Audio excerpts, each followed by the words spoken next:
অনুরাধাস কিচেনে সবাইকে স্বাগত এবং নমস্কার।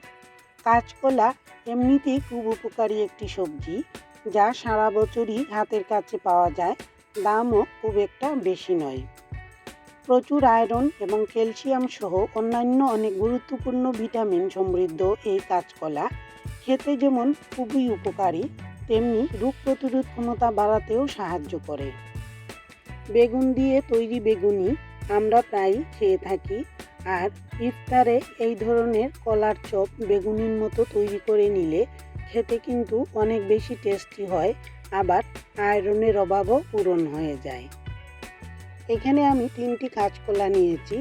খোসা ছাড়িয়ে নিয়ে একটু পাতলা করে কেটে রেখেছি।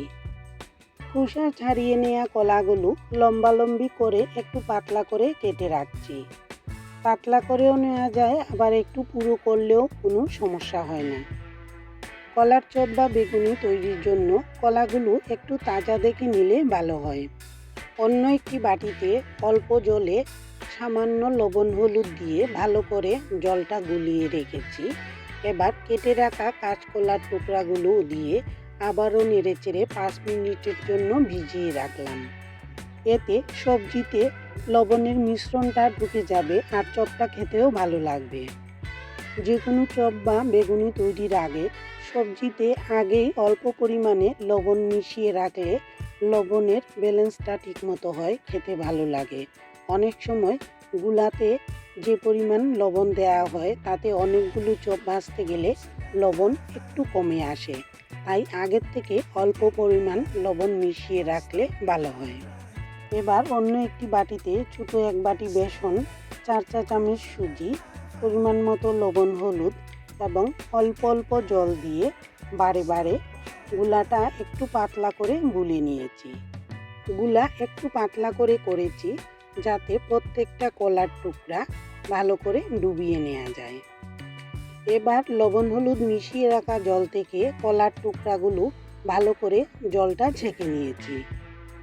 কাঁচকলার বেগুনি বা চপ এমনিতেই লবণ হলুদ দিয়ে যে কোনো গুলায় ডুবিয়ে নিলে খেতে ভালোই লাগে, আর সেই সাথে অল্প একটু কাঁচামরিচ কুচি মিশিয়ে দিলে খেতে আরও বেশি ভালো লাগে।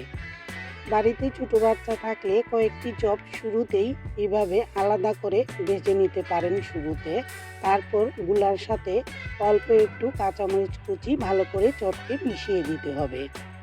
কাঁচামরিচের ঘ্রাণ গুলার সাথে খুব ভালো মিশে যাবে আর চপও খেতে ভালো লাগবে। কড়াইতে 250 গ্রাম তেল গরম করে নিয়েছি। তেল ভালো করে গরম করে নেওয়ার পর চুলার আঁচটা একটু কমিয়ে রেখেছি। বেগুনি বা চপ ভাজার জন্য চুলার আঁচ কম রেখে ভাজলে মচমচে হয়, সহজেই পুড়ে না, আবার কালারটাও সুন্দর হয়। একসাথে বেশি বেগুনি ভাজছি না, প্রতিবারে আমি 4টি করে বেগুনি ভেজে নেব। এক পাশ ভাজা হয়ে আসলে অন্য পাশ উল্টে দিতে হবে এবং বারবার নেড়েচেড়ে দিয়ে 2টা পাশ যাতে একই রকম কালারে ভাজা হয় সেদিকে খেয়াল রেখে নামিয়ে রাখতে হবে। আর তেল ভালো গরম হয়ে আসার পর চুলার আঁচ একটু কম রেখে ভাজলে চপগুলো অনেক বেশি মচমচে হয়। এভাবে আমি সবগুলো বেগুনি একই রকম করে তৈরি করে নিয়েছি। ঘরে থাকা খুব সহজ উপকরণে কাঁচকলার এই বেগুনি তৈরি করে নিতে পারেন। অনেকেই বেগুন খেতে পারেন না অ্যালার্জি বা অন্যান্য সমস্যার কারণে, সেই ক্ষেত্রে কাঁচকলার এই রেসিপিটি তৈরি করে নিতে পারেন ইফতারে। আবার বাচ্চাদের বায়না মেটাতে যে কোনো সময় নাস্তা হিসেবে এই রেসিপিটি তৈরি করে নিতে পারেন। কাঁচকলার এই সহজ রেসিপিটি কেমন লাগলো তা অবশ্যই জানাবেন, আর নতুন নতুন ভিডিও পেতে চ্যানেলটিকে সাবস্ক্রাইব করতে ভুলবেন না। সবাই ভালো এবং সুস্থ থাকবেন। ধন্যবাদ।